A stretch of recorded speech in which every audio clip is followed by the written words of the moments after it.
This is Nick Ricada, and you're listening to a Sunset Sea production. It's better than whiskey.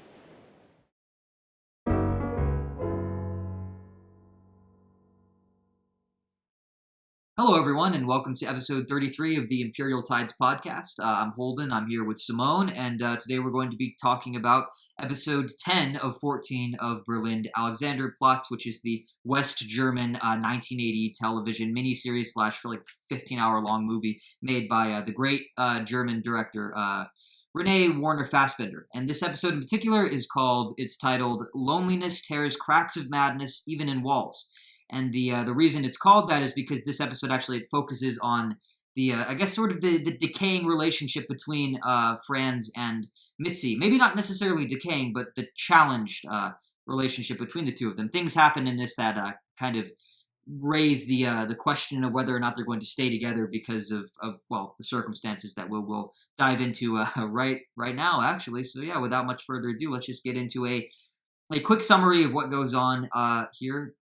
What happened, what we learned as audience members, as viewers. So in episode 10, Ava takes Mitzi to the apartment. It starts out with her taking her to the apartment of one of her clients. The client is a wealthy married man, and the apartment is lavish and eccentric. While they're there, Ava tells Mitzi that she would like to have a child with Franz because Herbert is actually infertile, so he can't do it. They can't do it together.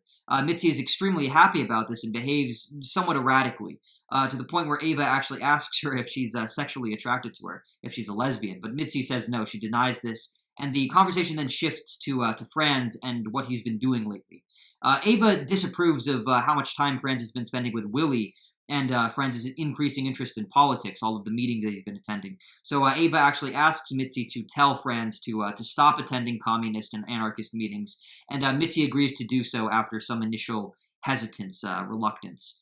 Meanwhile, Franz is at Max's bar with Willie once more, and he gets into a conversation with another man sitting at the table behind him. This man's wife is sick, so he actually spends his nights in various bars around the city as a way to give her a bit of peace. He explains to Franz that the medical system hasn't been able to, the German healthcare system hasn't been able to help her out with her problems. She actually has a condition where her rectum and her vagina, let's just say her clitoris, have fused together somehow, and that's messed up her innards, her insides, and so the man explains to Franz that the healthcare system hasn't been very effective, and that the wife spent some time in a hospital but left because the food, quote unquote, the food wasn't good.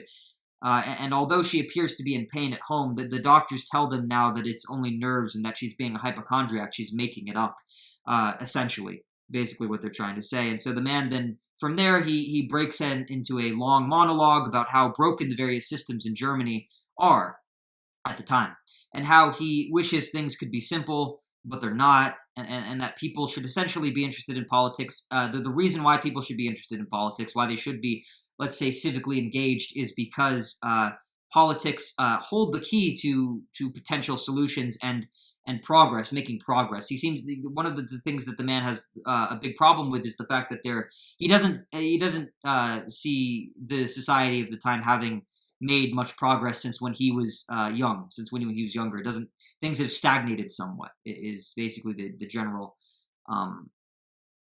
view that he has, the general opinion that he takes on the Germany of the time, Germany of the mid to late 1920s, right? And so while the various ideologies and organizations that are engaging in this political and social and political discourse, while they are all flawed, it's more important, at least to this man, it's more important that the progress is made. And so, again, this is another instance of the series foreshadowing the Nazi takeover and the horrors of the 1930s and 40s, establishing very clearly that the country is almost desperate enough. It's pretty much, well, it's not almost, it's pretty much, it is desperate enough to take pretty much anybody at this point in time, to lead them, to give some guidance, to I don't know, have some direction, and yeah.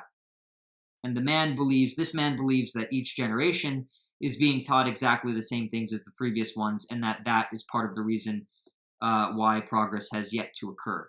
So that's his assumption, is that the way that people are taught, the values people are taught, what they're given in school and everything. It's not enough. No new ideas are being put forward.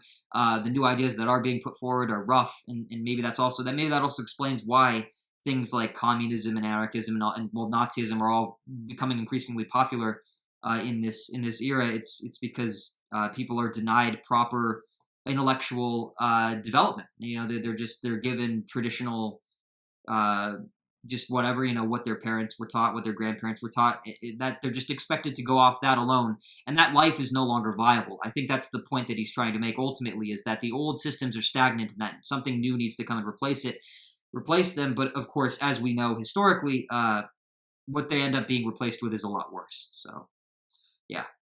And so from there, it goes from worse to worst, from bad to worse.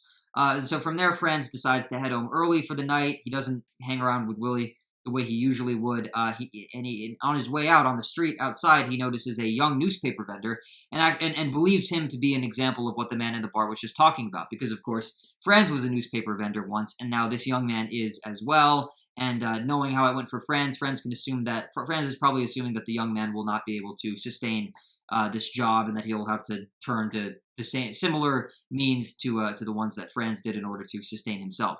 Although, of course, this is all from Franz's perspective, so it's probably not 100% accurate, but there you have it. And so then from there, Franz buys a bottle of alcohol from a nearby convenience store, then takes a taxi out to Tegel, where his prison was. Tegel is I think it's a town or a suburb in Berlin where the prison is, and from there, he passes out in a park bench and is woken up by a police officer. And the two of them have a somewhat strange interaction with one another, and Franz explains that there's a part of him that essentially misses the prison and how simple life was there. And the officer calls him crazy for this, of course, and Franz orders a taxi home before the situation can escalate any further. But it is interesting to note that at one point in their conversation, he actually gets the police officer to salute him for whatever reason. I guess he scares the guy enough to make him salute him just on instinct, but I thought that was a nice little detail that they threw in there. At home, after that, Mitzi and the landlady have to carry Franz into his apartment unit and onto an armchair because he's drunken himself into a stupor. He's pretty much unconscious at this point. And the landlady explains that this actually happened before when Franz was still living with Ida. And Mitzi doesn't seem overly concerned about this, though, even though all of them know what happened with the wife. And she tells the landlady that she'll love Franz no matter what, and it seems to be okay. They all just kind of get on with their night, and the next morning, the next morning, Franz and Mitzi get into an argument about Mitzi wanting to take advantage of a new opportunity that she has with a rich man who's willing to give her an apartment for the time they spend together. Similar to how Ava has been doing with her client, they showed at the beginning, they showed the apartment, so that's foreshadowing for this. It's a similar opportunity for Mitzi. And Franz, obviously Franz isn't overly happy about this, and it doesn't help that, and it doesn't help that Mitzi follows up by telling Franz that Ava wants to use him in order to have a baby, and that she's actually on her way over to do just that. That Mitzi and Ava have made an agreement to where Mitzi has allowed Ava to use Franz to have a kid, and without consulting Franz in the beforehand and asking him, oh, is this okay? Do we have your approval to do this? Do we have your consent, as people like to say these days? And Franz takes this all as an attempt on Mitzi's part to abandon him. But before things can completely collapse altogether, Mitzi leaves and Ava appears. And Franz and Ava, they do what they've been doing on and off for quite some time now. They do the deed. And afterwards, they both head into Herbert's car to get driven around by him. From there, Ava has to stop at a department store to pick up an order she made.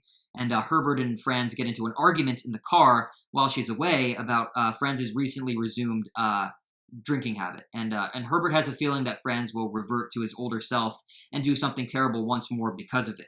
And Franz is fed up by this and fed up with what he feels to be, all of the people in his life coming around and basically conspiring against him to tell him what to do and boss him around and basically treat him however they want to treat him, I guess. And he doesn't like that he's been told to quit politics, to quit drinking, and he justifies his actions by repeatedly bringing up the fact that he is now an invalid, a cripple. So there is a certain degree of self-pity going on here as well. and Herbert doesn't buy it. He doesn't buy it the way that the women seem to, and Ava returns before they can continue their argument. And Franz tells Herbert to drop him off at his apartment. And at the apartment, Franz and Mitzi get drunk together. But as Franz is drinking, there's a short animated sequence of a spider. There's this like claymation scene where a spider crawls over various mangled, bloodied corpses. And that appears on screen, accompanied by a narration of Franz in some imaginary scenario, brutally murdering Mitzi.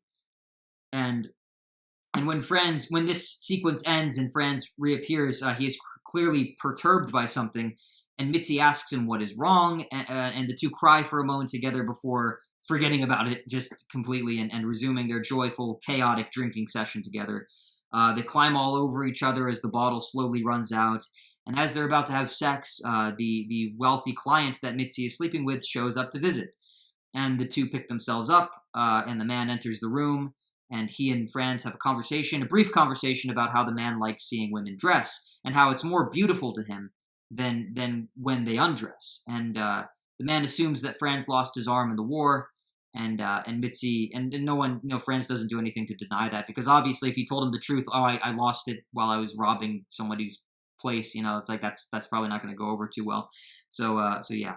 And then from there, Mitzi then reveals that she is going to spend the weekend with the man, and Franz is deeply upset by this. The episode ends with him having a sort of breakdown and rambling about how he's half a man, and how his shoulder hurts now that his arm is gone.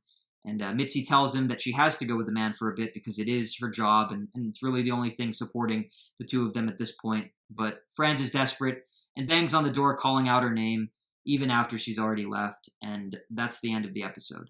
Did I miss anything, Simone? None. Okay, so then to now transition into the discussion portion of the podcast. Simone, what would you rate this episode out of 10 and why? I wanted to give it a rating 7-8 because I think this episode did a great job on portraying or showing us a different side of Franz. Not only vulnerable he is, but also he shows his emotion at some point. But I don't know. I'm still thinking about it. Right, yeah. And for me, I'm going to give it an 8 out of 10. And this is an interesting one. This is another very dialogue-heavy episode. And in fact, I think it's actually the most dialogue-heavy episode we've seen so far. Because the whole thing pretty much just consists of little more than a series of conversations between the various characters, right? So, and it's weird because instead of proper introspection, conventional introspection, what we get in this episode instead is Franz's character development being expanded upon through how other people feel about him. So we find out how Herbert feels about him in this episode, how Mitzi feels about him, how Ava feels about him, and through that we are able to kind of through how other people define him, we are given more insight into how Franz is defined as a person and as a character and so on and so forth. But yeah, it seems to be the case that Herbert, at this point in time, Herbert is the only one who comes close to recognizing Franz for who he is and what he's capable of. The only other person who really seemed to understand Franz was his best friend, who we've forgotten his name, but the best friend that appeared in most of the series up until this point. But of course, now that Franz has lost his arm in the accident, that was pretty much it was a result of being forced into working for Pums, and because his best friend works for Pums, it's like there's a rift now, and so they haven't seen each other since really. Even though Franz doesn't seem to harbor any grudge towards the guy at all, it's just the man, his friend obviously feels a lot of guilt for it, and that's probably why he hasn't appeared since then. But I'm sure he will in future episodes before long. But yeah. For now, Herbert is the only one who comes to recognizing, comes close to even to recognizing Franz for who he is and what he's capable of. All of the women in Franz's life are completely unconcerned about his past, present, and future, and they simply admire him in a very what appears to be a very juvenile, very blinded sort of way. But they're also it also has to be recognized that they're all very messed up too. So that doesn't help either. When pretty much all of the women that he knows are either prostitutes or just desperate workers trying to make a living just like anybody else. It's like, yeah, he doesn't do himself any favors by with the people that he chooses to associate himself with. So it's all his fault. We can't like blame anyone but himself, because he's really the one who does it to himself the most. But yeah, in this episode, we also see that Franz is still struggling with his time in prison and the trauma he endured from his sentence, and how it is well and alive, very much so, and his increased drinking habit seems to be making it worse. It seems to be exacerbating what was already there. He drinks more and more in this episode, to the point where he's hardly conscious at times, passing out in the park, needing to be carried into his apartment by Mitzi. It seems like he's on the brink of some sort of collapse. That seems to be where things are headed. And as far as the social and political stuff is concerned, the conversation between Franz and the man in the bar provides yet another indication that the country is in dire straits, and that it's only a matter of time before the bubble bursts and something terrible happens. We see that even now there are still people like Max at this point in history who are trying their best to ignore the outside world and focus on what's immediately in front of them, their immediate concerns. I mean, he says it in that scene. Max he responds to the man in the bar who's very politically active, politically engaged. He responds to his view that every citizen needs to be at least mildly civically engaged. He responds to that by telling him that Max says this. He says that, well, I've got to worry about whether or not the government is going to approve of the loans that I take out in order to run the bar. That's really all I can think about most days. Other than that, it's all just whatever to me. That's basically his point of view. And it's interesting that he has that point of view because, I mean, just based on how we, just from the way that we learn history, generally speaking, these days, we kind of forget that there are normal people like that who just, don't know what's coming and have no idea what to make of any of it, and just don't care or don't want to care or don't want to see things. And that's part of the reason why these things happen, is because the average citizen turns a blind eye, or just doesn't. It's too uncomfortable for them to even to think about for extended periods of time. I mean, it's like these days, it's like we don't really want to. These days, most people don't really want to. They don't really want to muse on the implications of using social media and what happens when I don't know what happens when things become a little too politicized and divided, divisive. People don't like to have those conversations. They're hard conversations. They're too unpleasant for most people. They don't like to see those things. They like to try to. They would most people would prefer they would prefer a diluted, comfortable lie. They would prefer they prefer to delude themselves basically. So yeah. And that seems to be, Max. I mean, it's a little different with Max, but it's kind of fundamentally, I would say that he's part of the problem. I would say he's part of it's that bystander side effect. It's that bystander effect where most people just kind of assume that someone else is going to swoop in and solve all of their problems for them. I think Max, I think the right way to handle a situation like this would be to know your enemies, I guess, to know everything, know as much as you possibly can in order to have informed whatever, just to have actual opinions on things, and not just try to brush it all under the rug. But maybe that's just me. But yeah. So then from there, so that's Max. But then that's Max's perspective. But then Franz's perspective is a little more interesting, right? Because Franz is in the most he's in the most unique position of all, as an invalid, as a cripple who's being provided for through private means. Sort of like a reverse pimp too. That's really weird. That doesn't happen every day, right? And Franz, he doesn't need to worry about things like workers' wages and the national healthcare system. And yet his interest has been piqued. His interest in these things has been piqued through his associations with Willie. But now that Mitzi's tried to convince him to quit, it seems as though his only outlet and connection to the rest of the world will be alcohol, and that can't be a situation that ends well for anyone. Is there anything you'd like to add to that, Simone?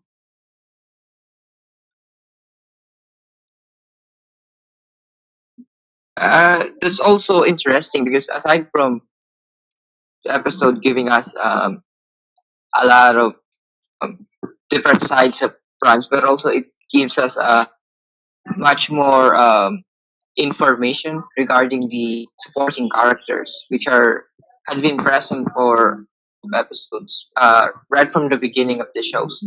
And it's like that every time that they appear, it only just for the sake of the episode. It's just they're trying to give some opinion about what are the things that are taking place in the episode.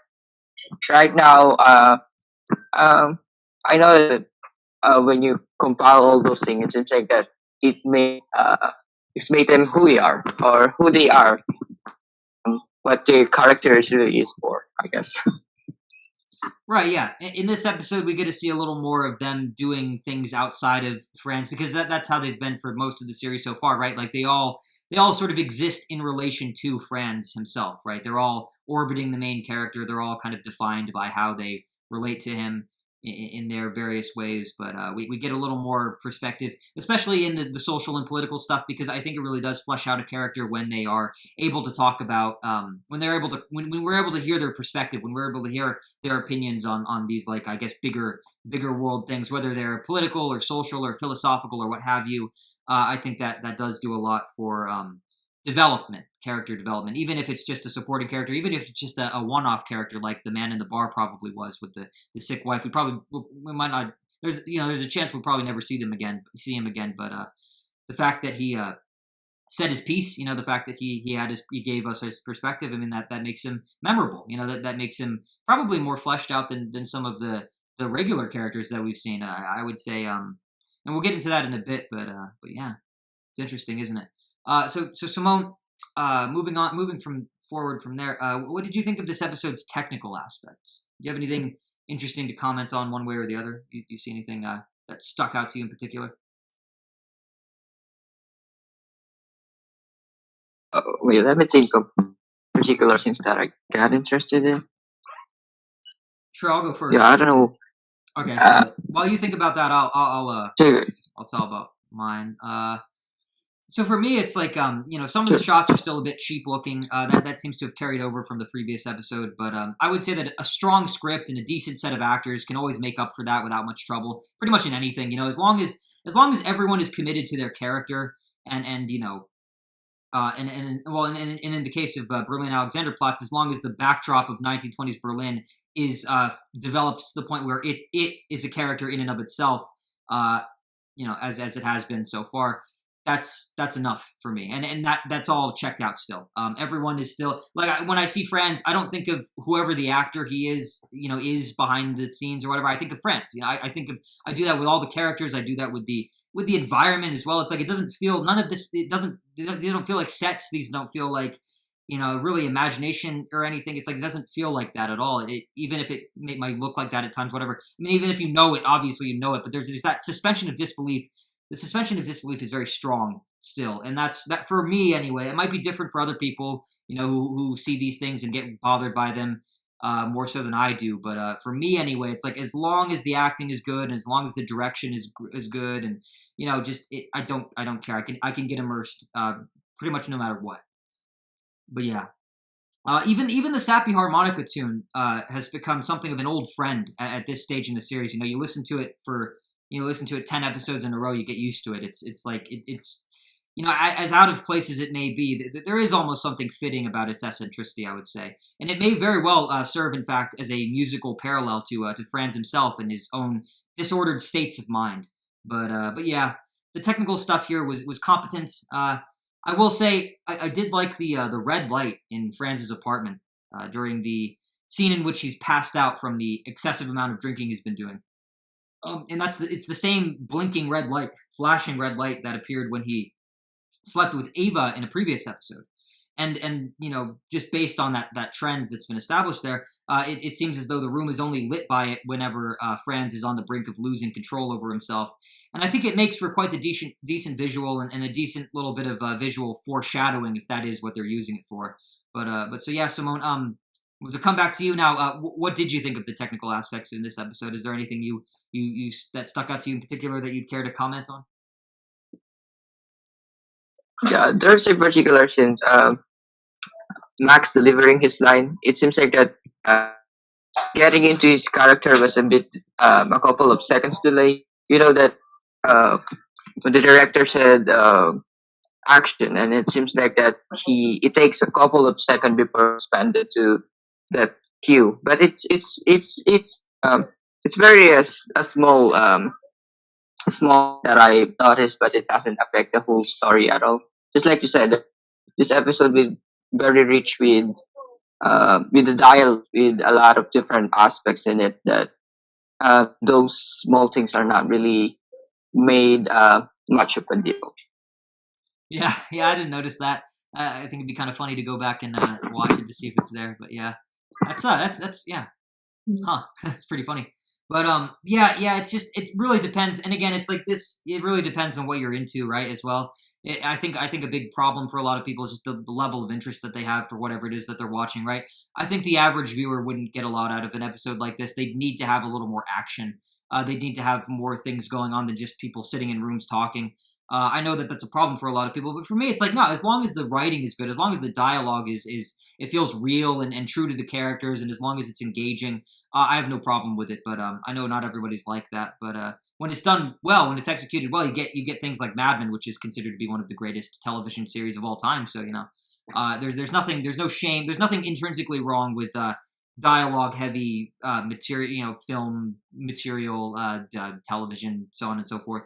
It's just that maybe for me, it's just the fact that we've seen like 3 of these in a row, and that we've kind of drifted a little too far away from the main action. That we'll get into that towards the end of this episode. But yeah, it's something about it that kind of bothers me a bit. But yeah, Simone, to get right into the details of the narrative itself, right? I got some narrative questions for you right here. What did you think of the conversation between Mitzi and Ava about Franz at the very beginning of the episode? What did you take away from it? Their conversation regarding the unconventional thing, having children, I guess.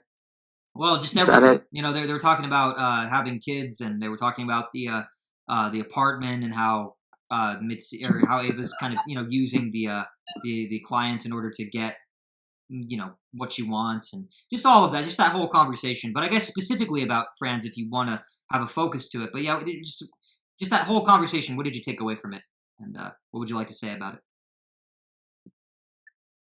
Yeah, it also justified their character at the point that um right now that it gives them that who they really are, and not exactly who they are, but something that what's striking me is just this character are really messed up. This is not a normal thing that we can see on a normal day to day basis. That aside from Franz, that he's really messed up. That what makes his state his state also a quite mess up or really mess up at all is because he's also surrounded with the people that are also mess up just like him. That it seems like that they are kind of a collective that comes together, and it seems like that.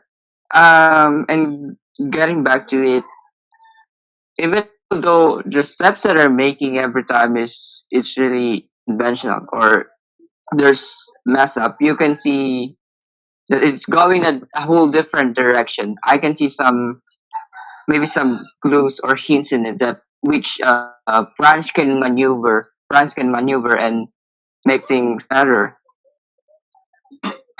Right. Yeah.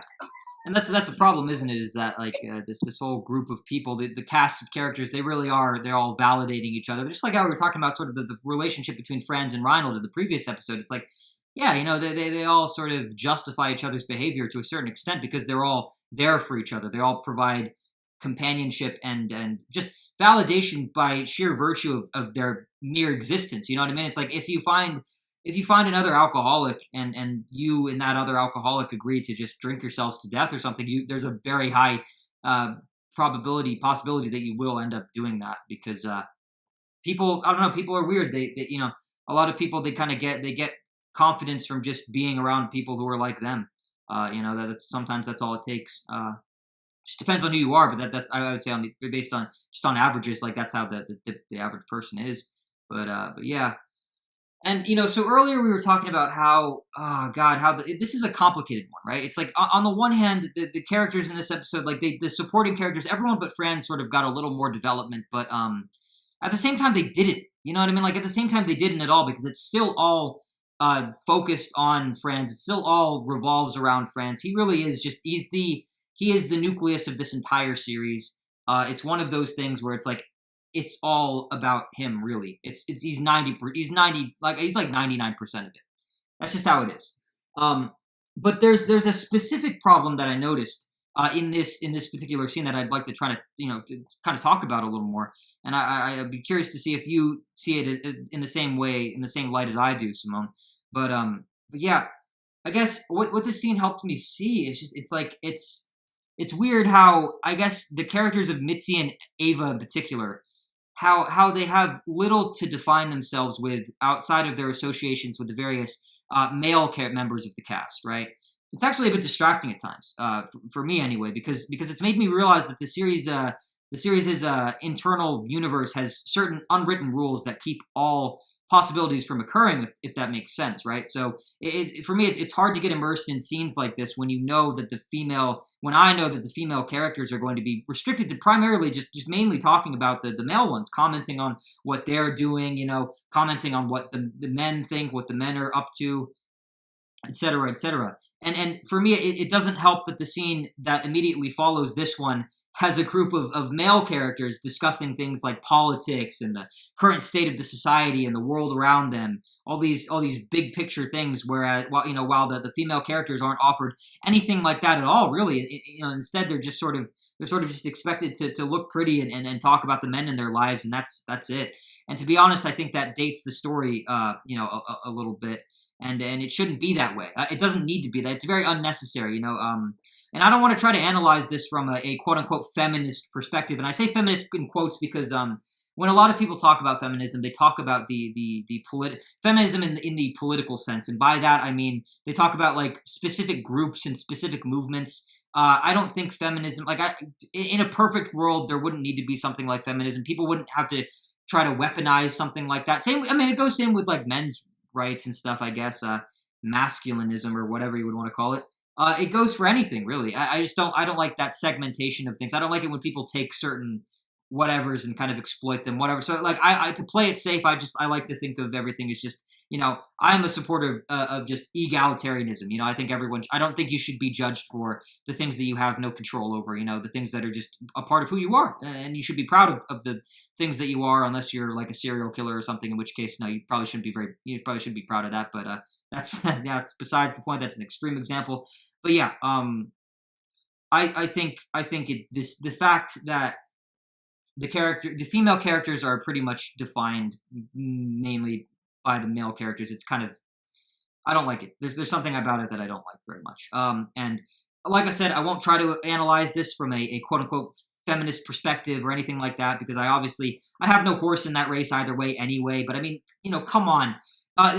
There are Victorian stories that are more egalitarian than this, and the Victorian era, which didn't happen much, which wasn't much much older than the 20s, in which this novel was written. I'm pretty sure it was published in 1929 too. So that's pretty it's not too long ago, not too much distance between the two. And I bring that up because the Victorian era, it's an era that's it has this reputation of being very misogynistic and everything, but it's like even the books, even the literature of that era is more just generally speaking, it's more egalitarian than what's going on here. So it's kind of weird and it's kind of annoying, and it's not necessarily it's not necessarily representative of the times. It's more so my problem is either with the writer of the novel, who is Alfred Doblin, or the director of the series, which would be Renee Warner Fassbinder. But to be honest, I feel like it's Doblin's problem. So I don't know, Simone. Is there anything you'd like to add to any of that? I feel like Doblin's kind of a dick a little bit. I mean, just it's weird. I don't like this particular aspect of the story. It doesn't sit well with me, and I don't want to play it up, but it's like I don't really like it. It's pretty annoying.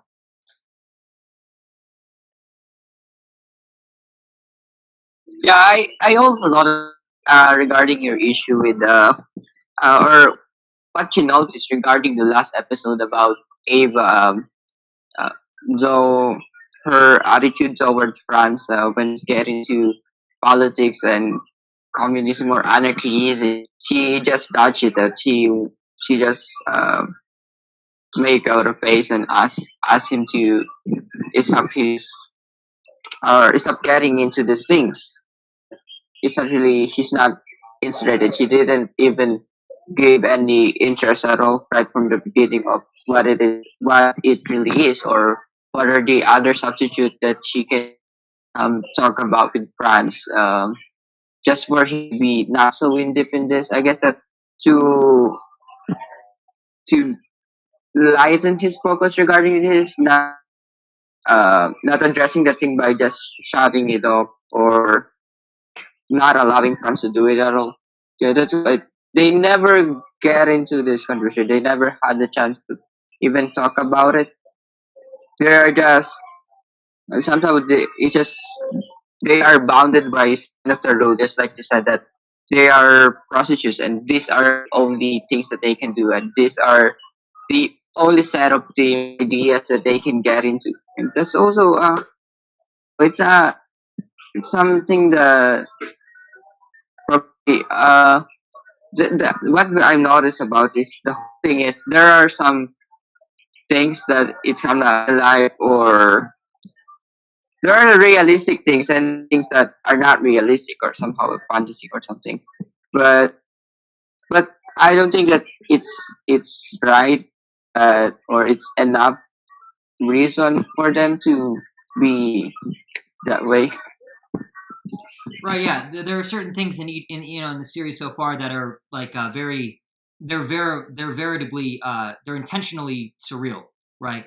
But I don't think this is one of them. I think this is fundamental. I think this is just an error in the writing and the conception of the story. And you know what? Yeah, it's like I think I think it's the problem is that it just it gets in the way of making the story like it's like it kind of deprives the story of its own material. You know what I mean? Because it's like I'm really interested to know more about the female characters. I would much rather have an episode that focuses on Mitzi and Ava than I would an episode that like I don't know focuses on Reinhold or something. It's like it's just it's there's a lot of missed potential I think that they're going to have by passing over these characters by restricting them for no real reason too. I was just like it's just they're it seems like Doblin is the original writer of the original author of the story. It's like it seems like he really is restricting the female characters from realizing their full potential. There's a lot to get into there. That's another aspect. That's another angle with from which we could approach this whole scenario, this whole situation. Just the end of the Weimar Republic.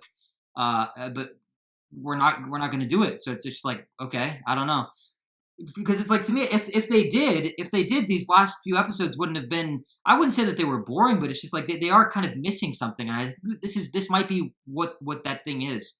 Just the perspective all around. We've really kind of passed it over.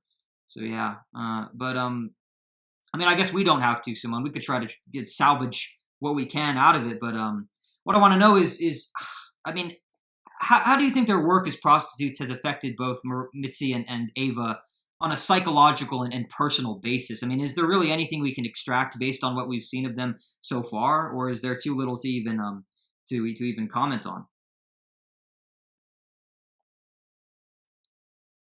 I guess that I know that there's I'm expecting that there's a lot more from their character because their job to getting sleeping with men or trying to get to I mean what their job is they're really involved with this person with somehow all of their beings or they sleep with them. They are able to know to them what are the things like, or why are they so interested with the things that are taking place during that time. So I guess that it's normal to expect them to have some opinions regarding these things. Yeah, yeah. And you know what? For me, it's not like I don't know. Psychologically, I think it's made them very prone. I think their sex work. I think it's made them very prone to or vulnerable to submitting to. I think dysfunctional people, but particularly men. You know what I mean? I think they've slept around so much that sex in and of itself, sex alone, has essentially become this sort of meaningless robotic act for them, and it only means what it means to. It only means to It only means what it means to them. What it means to the average person, if that makes sense. It only means it only has that, I guess, that conventional weight for them when it's being done with a person with someone that they care about, right? But unfortunately, it seems as though both of them are drawn towards men like Franz, right? Because even though Ava's with Herbert, she in a way she's sort of screwing over Herbert just as much as she's manipulating everybody else, right? It's like, even though Herbert's like her favorite, client. I mean, he's pretty, even though he's her boyfriend, it's like he is sort of just like the top client in a lot of ways, because obviously she likes Franz a lot too, and it seems like she likes Franz a lot more in a much deeper, more impactful, more meaningful way. But yeah, Franz. God, what am I even trying to say here? I had a great point. Like, see, when we talk about these things, sometimes I come up with things that I didn't write down beforehand, and it's like I got to try to hold on to it real quick. Give me a moment, because this is really good. Oh yeah. So yeah. Well, no, I actually don't know why I did that, because I don't have anything to. I don't know what it is. Give me a minute. Ava. Yeah, you know what it is. It's Ava and Mitzi. Those are the only two prostitutes we've seen so far. Even though, to be fair, it's like even the non-prostitute women that we've seen in the series, it's like all of them act kind of the same way. They're very loosey-goosey, I guess. That's the best way to put it. It's a lot of loose, mentally, emotionally damaged women, I would say. That those are pretty much, that's every single female character we've seen so far, except maybe some of the workers that were in the criminal reform center at the beginning, at the end of the first or second episode. Those women were normal. They were working. They were just doing whatever regular shit. But they don't matter, because they're literally like there for one scene and that's it. So there you have it. But in terms of the main cast, all of the female characters are female characters, main and supporting. They're pretty fucked up. And you know what? I think maybe part of the reason why they're attracted to dysfunctional, violent men like Franz. It's probably. It might be maybe because, like, I don't know, maybe normal people don't do it for them anymore. Maybe they need to have like violent, fucked up sex in order to feel anything. Maybe that's just how desensitized and numb they've become from having to do it so many times for so long as well, for such a long period of time, such an extended period of time, let's say. But yeah, and the thing about Franz is that even though he's broke. And even though he's broke and probably not what the society would consider to be a very successful person, a very successful man, there's a certain wildness about them that they like, which is what I was talking about just now.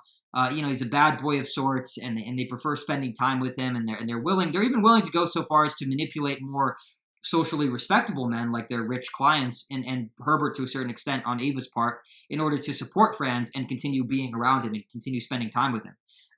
There are a lot of reasons why this might be the case, of course, but if I had to make a mildly concrete judgment, I would say that Mitzi and Ava are probably attracted to Franz also because in a way he kind of is this personal manifestation, this personification, this representation of mankind at its most natural and uninhibited state, right?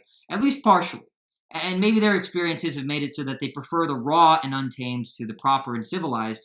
Because in a way, you got to think about it like this too as well. Like maybe in a way, civilization let them down. Because if they'd been properly supported by the society around them, by the systems that were in place, they wouldn't have had to become prostitutes in the first place, right? Like they wouldn't have had to take that route, go down that path, and they wouldn't have had to deal with the psychological damage and trauma that comes with such a thing.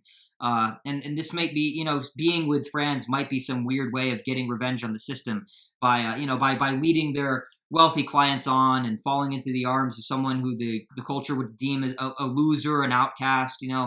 Perhaps not. I'm basing a lot of this on what I know about. I don't know much, but what I know about I guess people who have certain problems with their parents, right? Like the stereotype is that a lot of women, a lot of sexually active women, a lot of loose women have daddy issues, and a lot of sexually active or loose men have mommy issues, and vice versa and whatnot. This might be something similar. Maybe they're getting back at daddy in a way. Maybe, I don't know. Is there anything you'd like to add to that, Simone? Yeah, maybe there are more background. Maybe in the remaining episode, we might be able to see a uh, different scene or a reason for them to act like it or why they are the way they are. I'd be surprised, to be honest, because just all the other women that have kind of come and gone in this series so far, it's like they're out of it and that's it. I feel like to the bitter end, this whole thing is going to just focus on, kind of obsess over friends, and it's just going to be that. I really doubt that we'll have a proper resolution or a proper like concluding arc to any of the other characters outside of Franz. Hell, I even doubt that we'll even get there's part of me that I'm like, it's like 50-50 whether or not Franz is going to get a proper resolution or a conclusion. It could very well just end with him like with nothing being figured out at all, and Franz is just in the same exact place as he was at the beginning or something like that, but we'll see, all in due time. These predictions don't really amount to much, as always. So but yeah, Simone, going off, heading off from there, what did you think of what the man in the bar said about how each generation is being taught the same things and how progress is never going to be made in the Germany of the time? Do you think he's right in saying that, wrong, somewhere in between? What are your thoughts? Uh, in the world where these variables that it somehow that it is realistic, but also some aspects that are only limited to this show that it's not really that much part that maybe it's quite intense at some part that yeah, but I think I can agree with him with what he said that that in every past century, every generation, I guess in every year or in each country, there are out of or right now we know a lot of things. Things are we're growing into a lot of preparation. So there are a lot of thinking minds, I guess, and there are all a lot of written stuff that we can get our history of how we can make things work and apply it to how things are right now and how we can fix issues and problems because it seems like that it's been occurring for now and then and but the problem is we have different opinions in it or are intervening intervening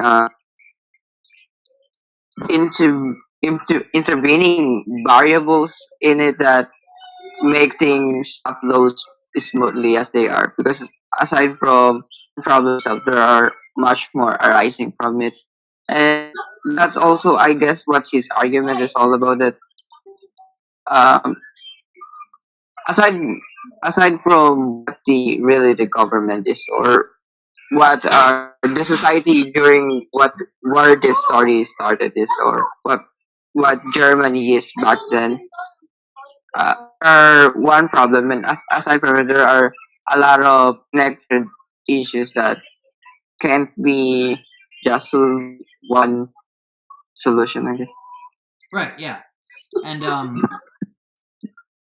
yeah, it's like that whole, it's the whole notion of history repeating itself and the world just kind of everything being a cycle. The fall of Rome, the fall of Berlin. A lot of things like that. A lot of instances from history that we can pluck and extract from, I suppose, and comment on, muse on these days. But and you got a lot of people these days predicting that America is going to be the next Rome. Kind of, it's like oh, we're all big and now stuff. Now it's like just wait, you're gonna get fucked. And based on what's been going on with certain social and political trends, I don't want to get into it really, but yeah, it seems like things are pretty divisive and heated right now, and a lot of people are making kind of bad decisions in terms of what they choose to support and the kind of the behaviors they have in terms of like refusing to have proper civil discourse about the issues that affect us and whatnot, and just being very hostile and really ruining it for everybody. But it's just could very well be we could very well be towards the end of something, but we'll see. But yeah, What the fuck am I trying to say here? Uh, the So I guess to summarize real quick, just to summarize what the man in the bar is saying, in case some people have forgotten, because it is kind of unclear. But based on what I could gather of what, because it is kind of rambling, and it's by design, it is a bit disjointed. But I guess the main thrust of what it is that he's trying to say is that the generations over the everyone's just being taught the same stuff over and over and over again, and that I guess the culture the culture is kind of keeping people from changing, stifling progress, keeping new ideas from having any sort of hold. Maybe the conservative society is being a little too well, not being a little too the society is being too conservative, and it's refusing to look beyond its traditions, and so that's why all of these like underground ideas like communism, Marxism, anarchism, socialism, Nazism, all of these things, that's why they're becoming increasingly popular with the people of the time. It's because they've been repressed, they've been denied I guess that natural part of the intellectual growing process, which is where you challenge everything, you question things. The people haven't been allowed to do that for generations, and for a number of reasons, obviously. And there's also the factor of just having to work in order to survive constantly. It's like for pretty much the whole of human history up until that point, only the super rich were the ones making art, writing books and doing philosophy. I guess it's like it's always been the elite. Now the average person, now the common man, the worker as they call them, because of the Industrial Revolution and all that, things have gotten to a point now where they have a bit of time to kind of think about this stuff and be concerned and have a voice, have a say even. And I think the problem with the Germany of the 1920s seems to be primarily that the country doesn't have enough money to pay back the debts that it accrued at the end of World War One. As part of the agreement made in the Treaty of Versailles, right? And so this was in 1919, and so the German government now, in I think this is set in like it's mid to late 1920s, right? Maybe 1925, right? So the German government hasn't really had enough time to adjust to that yet, and it clearly hasn't. We've demonstrated it's been established. It's clear that with all of these, I think it's like hundreds of thousands of people in hundreds of thousands of German citizens in unemployment. It goes to show it's like no, things have not worked out. One thing has led to another, to another, to another, and now a large chunk of the population is unemployed. When the various facets of the society can't function, cannot function the way they should and normally would, and it also doesn't help that there's clearly a disparity of wealth among the citizenry. And so this is the main point that I think the guy's trying to, well, not the main point that the guy's trying to make, but it's the main point that I would like to make. How the rich. In this series, the rich characters they're typically really fucking rich, and the poor are really the poor are really fucking poor.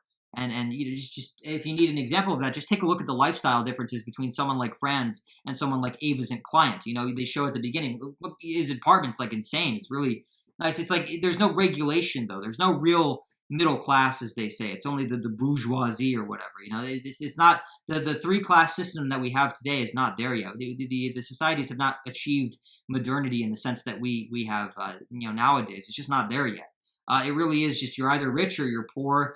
You're either rich or you're poor, or you're just working all the time to make ends. You're just working constantly. That's your middle class. Your middle class is just really the working class. There is no in between. Not really. Not in the same sense as we have today. I think that's the main distinction to draw, right? And so yeah, it's like the society can't afford to the society of the time. It's really messed up. It's like they're so insanely in debt. The country is so insanely in debt that obviously it's not going to the society's not going to be able to provide for even its most upstanding of citizens. So someone like Franz, who's been a former a killer, a murderer, a former prisoner, and so on and so forth. Someone like Franz can pretty much just forget about getting any kind of report. Oh, support, also crippled too. Yeah, like a lot of these, like three really bad things, like the three things that you would not, three like worst things you could possibly be, right? In terms of like welfare and stuff. It's like at this point, Franz is, and also at this point, Franz is very close to breaking the agreement that he made with the convict reform group at the very beginning of the series, right? Because part of the agreement in his contract or whatever it was to have stable legal employment, right? And so without proper employment, he'll either be forced to live out in the countryside or serve another stint in prison for violating the guidelines of the agreement or something similar, right? He might even have to like flee the country by the end. Maybe by the end, maybe the ending is that he actually gets out of, he actually avoids all of what happens because he gets deported or something. Maybe it actually works out for him in the long run, but we'll see. We'll see how things work. But yeah, in terms of whether or not there's a cycle that's being repeated in the German society of the time, I would say that historical insight and perspective can confirm that there very much isn't. I wouldn't say, at least not to maybe the cycle's coming full circle now 100 years later, but at least for the rest of that century that wasn't the case, right? Because and it's either that there isn't a cycle or that the cycle is on its way out, or that it's not.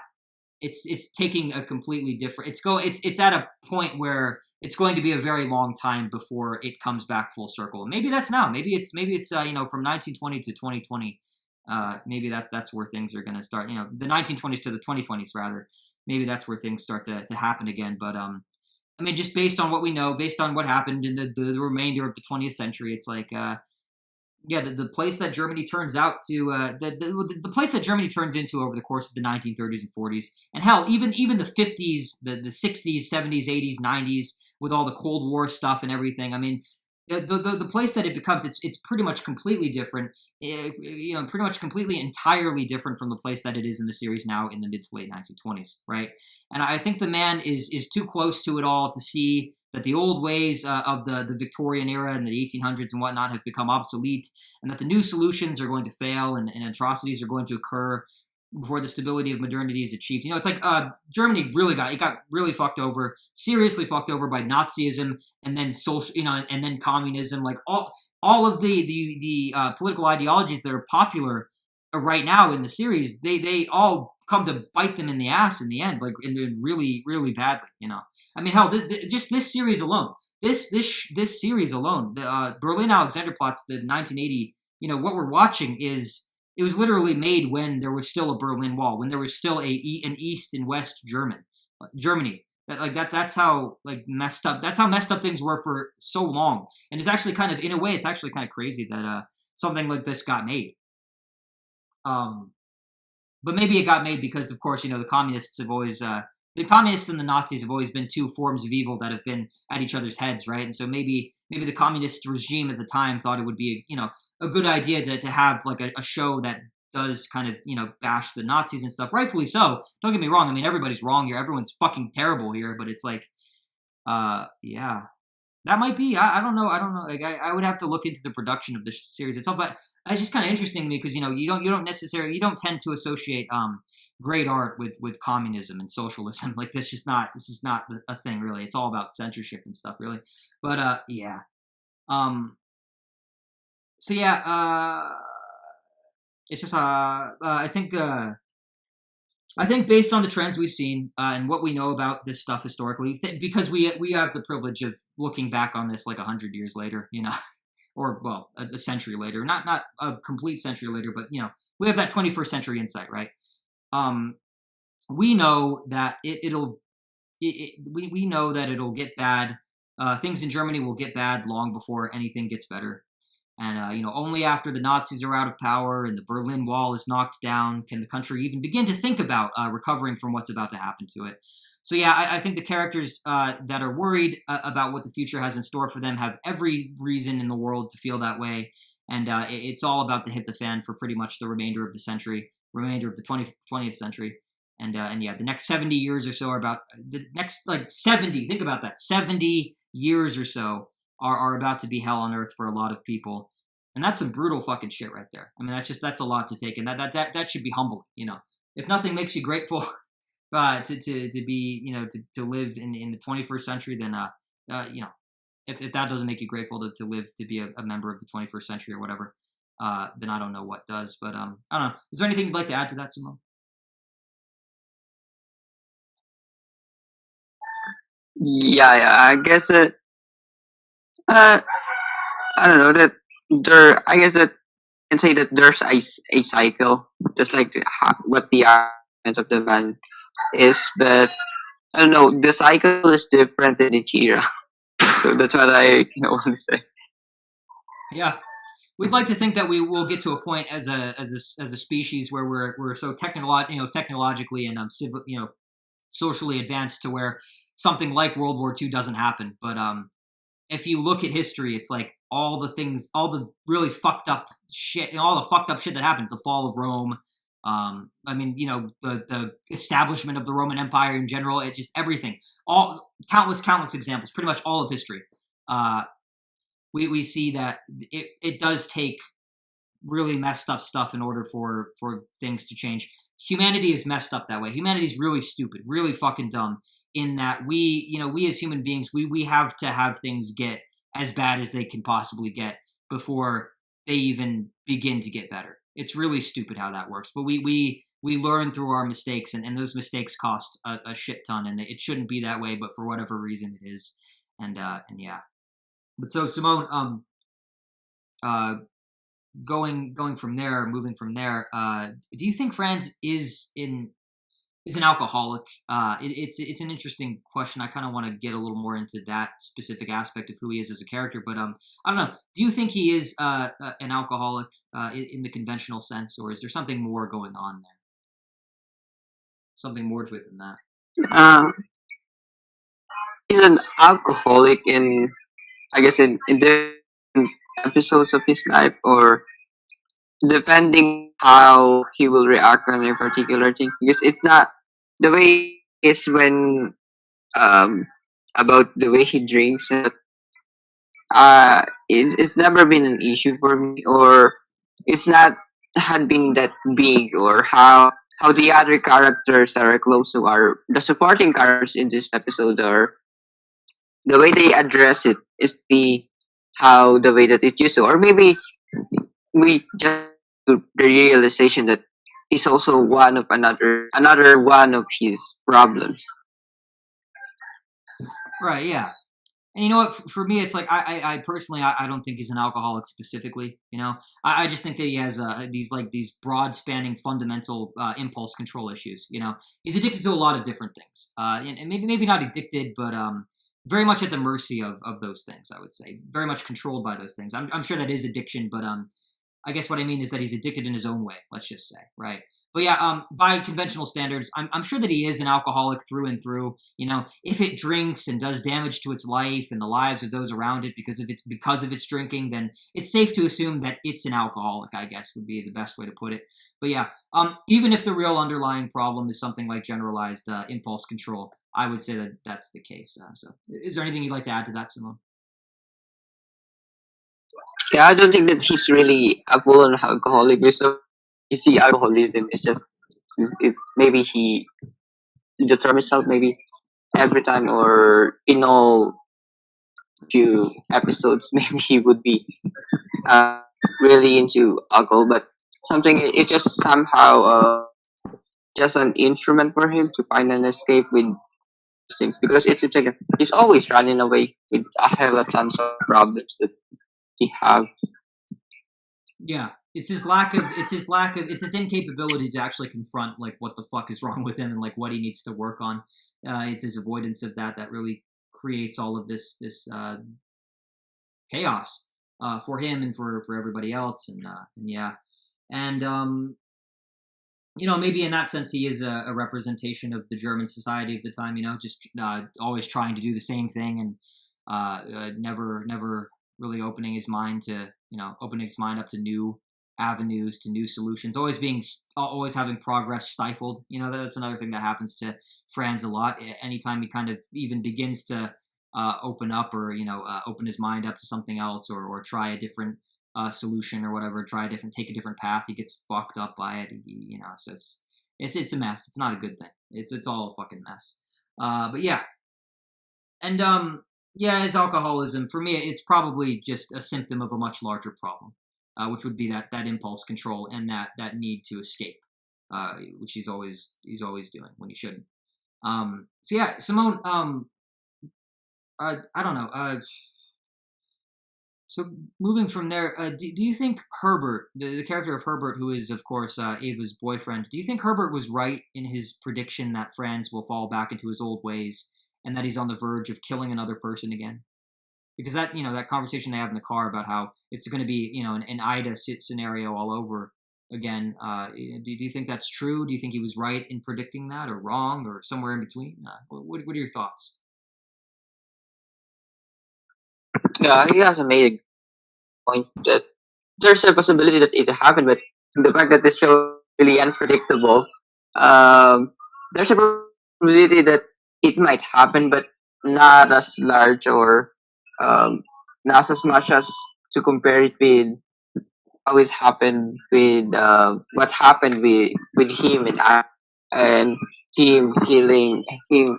He ended up killing Ida, and it now it's a whole different scenario because now he have Mitzi and also Ava. It seems like that every time, like in this episode, you can notice in this episode that Fran's always in the verge of destruction, or he's able to start the chaos, or he's really into um, 5 more seconds or 10 more seconds left before the bomb explode, and it seems like that Mitzi and Eva are able to console him to change his perspective, or to um, he called this to turn up the light or connected into this the wick of the band that is connected to it. They are able to control him. Now they know how the way how Francis, or how the whole of his being, on how to console him, or how to convince, how they can somehow manipulate him at some point. Or I guess that's what it really is, or what Ava's relationship with him is. So about it, it's somehow purely manipulating and all that. Right. Yeah.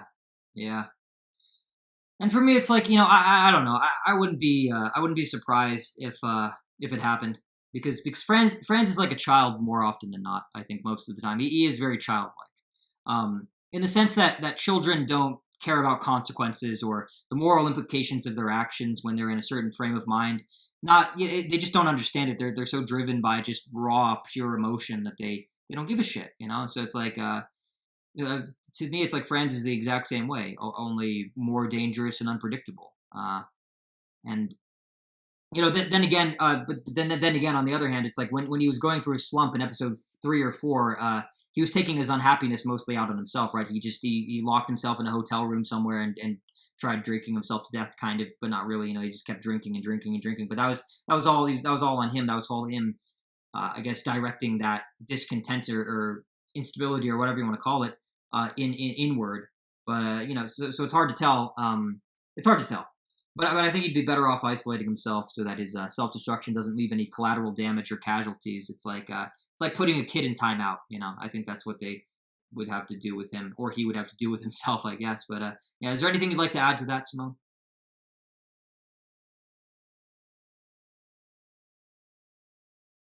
Yeah, just like I said, that there's always a probability that, or Fran always into this kind of thing, that he's always on the verge of destruction. That he's never there's never been an episode that maybe we can say that there's a scene or where in an episode that has that is somehow Alex mood, or is is doing just fine, but there's always in him. It's somehow tangled with his character, that the unstableness of him. Yeah, yeah. He's always on the brink. He's always on the edge. He's never not been really. Only in a few moments, only a few passing, fleeting moments has he not been like right about to fall apart. But yeah, it's a good point. So then, Simone, from there, what did you think of the scene in which Franz and Mitzi are drinking together? And there's also included in that is also the short animated sequence in which a spider crawls over various mangled, bloodied corpses. What do you make of all of that?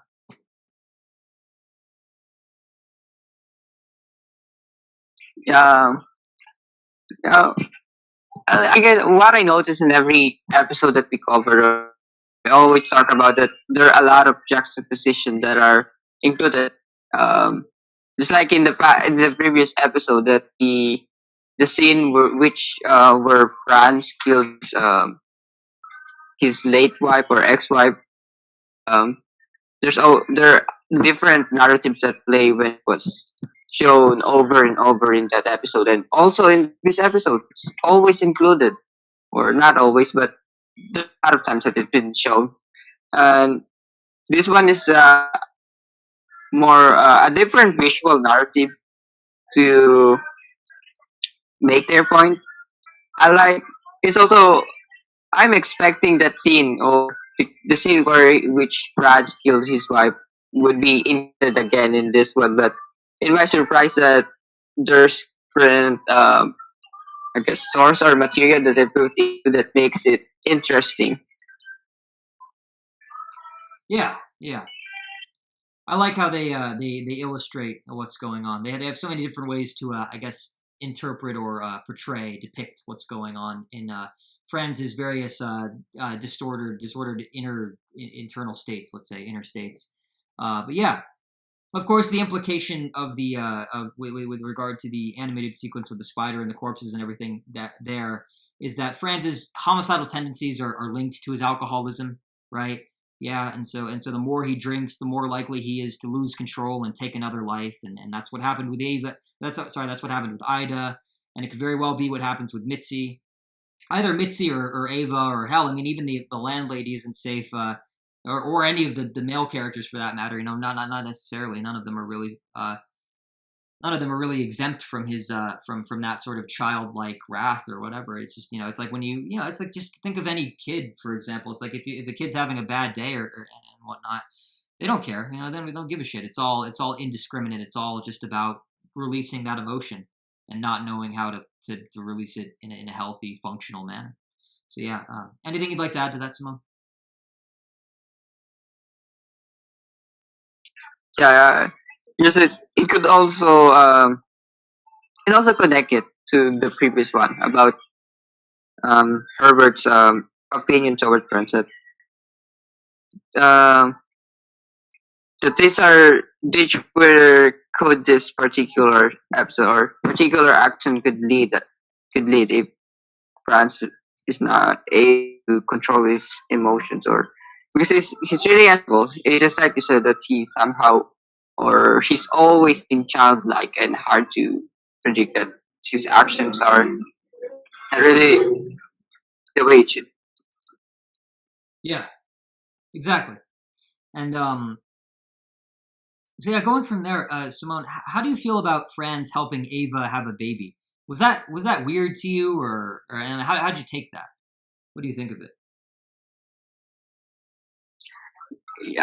It's really weird knowing that that particular time that where it was the show is set out in 1920s, and this mere idea or particular idea is absurd to the time, but given that they are not really normal part of the society, members of the society, they have this different, really strange.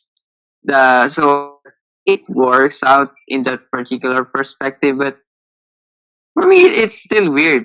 You know that if this particular um the show set up today's in today's that uh, in the present times, it won't be that much of an issue because this is a normal thing that it's somehow really accepted, but there are still some laws to regulate. But obviously, in this one, I don't know. It's also justify how weird the show is, how weird this character, how weird this narrative could be, but not to be surprised, I guess.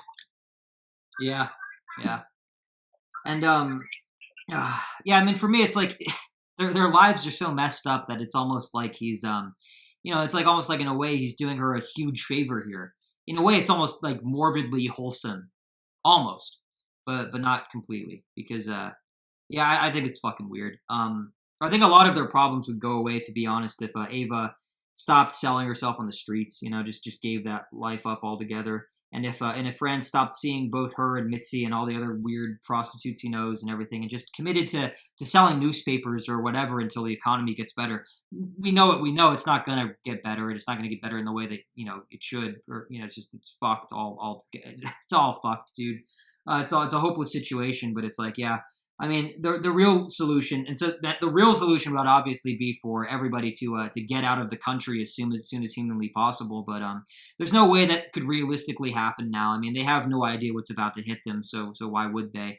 Unless, of course, I mean, it would be. I think that would be a good ending for Franz anyway.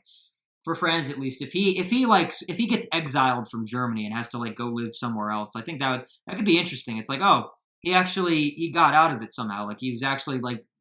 Ironically enough, like he avoided one of the worst times in human history. I think that'd be kind of funny. Not funny necessarily, but interesting. It'd be a unique ending, I think. But yeah, I don't know. Anything you'd like to add to that, Simone?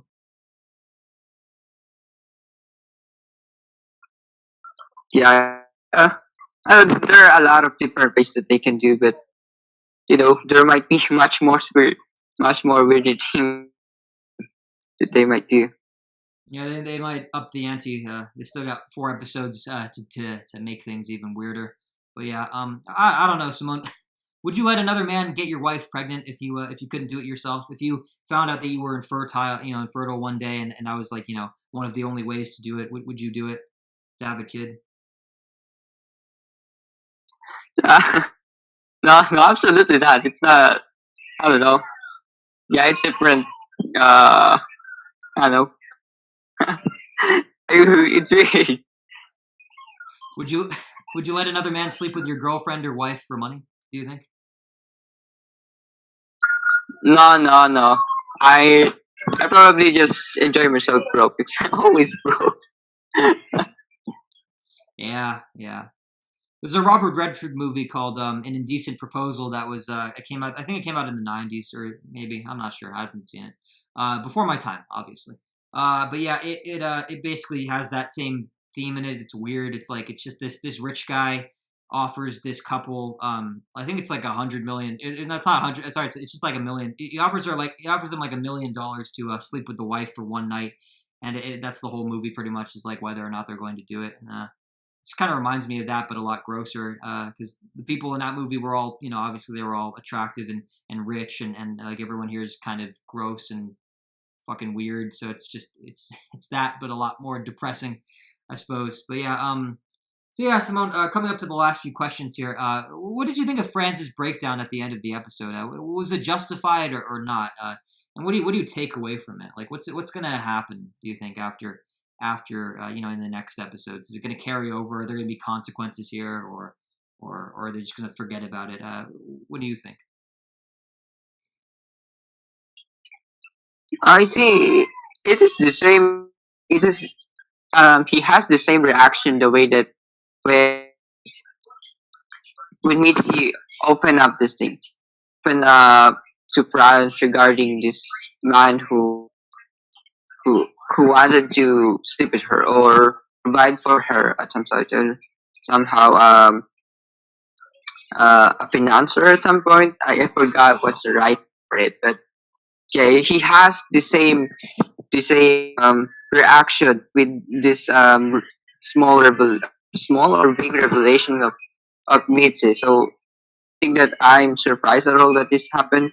But what am I expecting when Franz get into this feel down or sort of breakdowns in the end? It's just I'm waiting for him to say something to console him, to make him feel better, because that's what happened twice or thrice in the previous scene where they're arguing about this whole thing.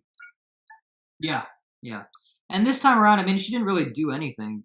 She just kind of said like, "Oh, it's my job. I got to do it." But yeah, in terms of the actual breakdown itself, though, I think Franz was pretty drunk on top of everything else that was happening. But I also think that it was something that was bound to come up for a while now. You know what I mean? Only by getting himself in an altered state of mind was Franz able to finally, I guess, confront and process the fact. Mainly because I mean the breakdown, even though it's about Ava on the surface level, it's also really about the fact that Franz lost his right arm and that it's never coming back. There's no way to escape that fact now, and I think it might actually be good for him in the long run to make peace with it if he can. But to be honest, I'm not sure if he can, or I don't know if he works that way. But maybe.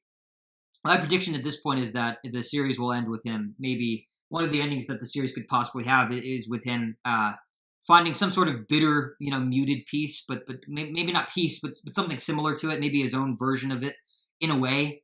But I think it'll take him. Maybe I think it might take him. I think he might have to burn all of his bridges, all the bridges that he has now, and destroy his old life entirely, once and for all, definitively, in order to achieve it. So yeah.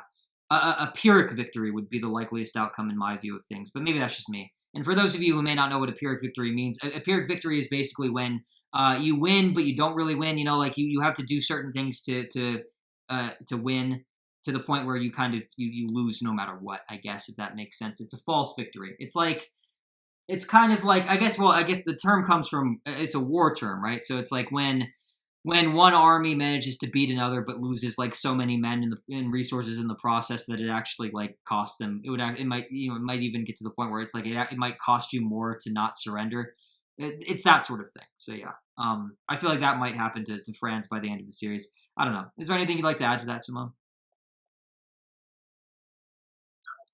Yeah, that's also one thing that could happen, but maybe that's the best thing that could happen in this episode, because if France would still be those people with all the uh, this weird uh, support as him, it would be a never-ending cycle, or maybe through through time where before France met his end, the same scenario, the same set of problems, or the manipulation would take place. Yeah, it's hard to tell, but I think definitely removing like all of the bad influences in his life would be a good place to start. But I don't know if he can do that.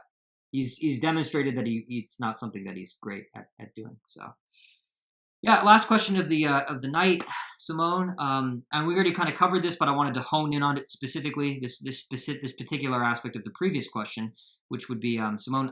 Do you think the relationship between Franz and Mitzi will be affected by what happened at the end of this episode, and why or why not?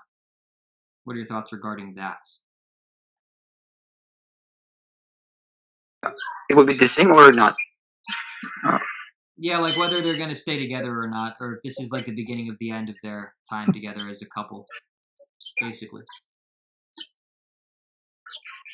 Yeah, it could be, but I don't think so that France would be able to still live with me to Mitchie, but there are 4 main episodes, but uh, they could be still together in the next episode, but I'm not sure how the last 4 remaining episodes would work, or what would be the much more revelations would be, or how the story will take, or how it will play. I'm not confident that Mitzi will stay with him till the end of the show, because that's how your plan is. It's just there are much more things that France could focus on. I mean, much more. Even though first no escape from a bitter ending, but the best ending for him, or not exactly best, or maybe her option for him is to, just like you said, burn down the oldest bridges that he has. Right, yeah. And for me, it's like, I just, to be honest, I don't really know, and I don't really care. It's like I stopped liking her character after she acted like a weirdo in front of Ava in the opening scene of the episode. It's like she was like retarded or something. It's just kind of annoying. But yeah, I to be honest, I think I'd be glad to see her out of the series before the finale. If she faded away like all the other women that France has been with since episode 1, save for Ava, obviously, I don't think it would make much of a difference in the narrative. Things would continue to chug along as they have before, and will probably continue to. And I'm more interested in everything outside of Franz's sexual relationships at this point. You know what I mean? It's like, to be honest, I wouldn't mind a shift of focus towards the social and political and like world building stuff. I think it's time to get serious and focus on the long term now. Friends' personal life has given us most, if not all, of what it has to offer as far as perspective and insight are concerned. Plus, I mean, yeah, it's just not. To be honest, it's just not that interesting to me anymore. It happens. It happens on the screen, and as a viewer, I tolerate it. But there's nothing surprising to it anymore. Not at this point. Which isn't to say that I'm getting sick of the series as a whole, but I think I want them to move. I want them to move this shit along so we can get a proper resolution. You know what I mean? It's been 3 episodes in a row now that have focused almost exclusively on Friends' fucked up love life, and a change of pace for the remaining 4 episodes would be great. That's my take. And in a way, just in generally speaking, in a way, watching and reviewing the series overall, I think just when you do 10 episodes of the same thing in a row, it gets to the point where it starts to feel like a bit like doing an assignment for school or something. But I think, as long as we get through the last 4 parts quickly without any big breaks in between, I don't think it'll be a problem. And it makes sense considering just how fucking long the whole thing is, really. But yeah, that's kind of where I'm at right now. So I don't know. Anything you'd like to add to that, Simone?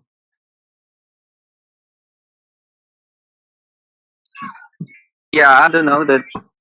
It seems like that these particular teams had been present or always been present right from the beginning of this show that it on. I got maybe I don't know, I would be some high hopes regarding the remaining parts of that. But I'm looking forward for something that would change pace.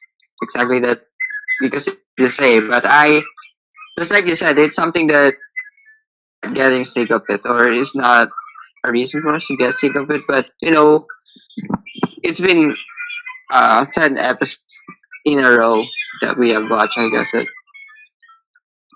Maybe they have there are much more interesting or a different side that we can get from it, or a different perspective would focus on for us to look at. Yeah, yeah. But so yeah, guys, that brings us to the end of the discussion. All in all, I think this was another pretty good episode. I didn't think it would be either, too. Like, I had to spend an hour writing the script because I was honestly kind of afraid that we wouldn't have anything to talk about. But I don't know. The series is good enough to where you can, if you work for it, you can still get something out of it. You can still come away with a full, with a fully fleshed out analysis and whatnot. But yeah, I don't know, Simone. How do you think How do you think this episode went? Good, bad, somewhere in between? Yeah, I think it went good, same as yesterday. Just like I said in yesterday, that I'm expecting to see a different perspective, or because there are a lot of teams that are included in this one right from the beginning. That recording teams, which the show somehow touch on for a bit of a couple of seconds or a while, not really focus mainly on it in a particular episode. But it's really all about Fran's mess up love life. Maybe that particular team is this particular episode is focused on that team, where now we are able uh, to address or discuss or talk about it cover, to cover the particular team. Yeah, exactly. So yeah, hour like 30 minutes, kind of. We did 90-minute recording. About to get like a breakfast burrito or something and just chill for the rest of the night. But yeah, thank you guys for watching. Thank you everyone who watched. Like, share, comment, and subscribe. Engage with us. We're trying to build a small community here. Nice, close knit, very active community. That would be the ideal. That'd be perfect if we could actually pull that off someday. And yeah, guys, take care and bye for now. See you in the next one. Peace.